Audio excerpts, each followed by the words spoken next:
Job order natin dito, gumawa ng chain drive para dito sa ating bunker crane. Dito kumuha ko ng sirang chain block, tapos yung driving chain yun na lang kukunin natin para mailagay. Wow! So pagsampa natin, wala na to dito. Oh no!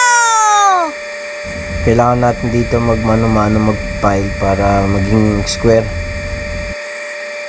para pumasok sa ating shop. Wow! Tiyaga-tiyaga lang talaga to, kahit masakit sa kamay.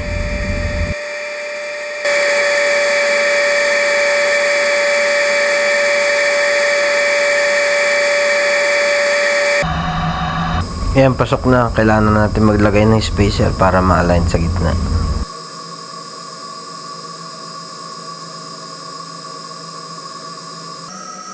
Ito okay na. Kailangan na natin i-test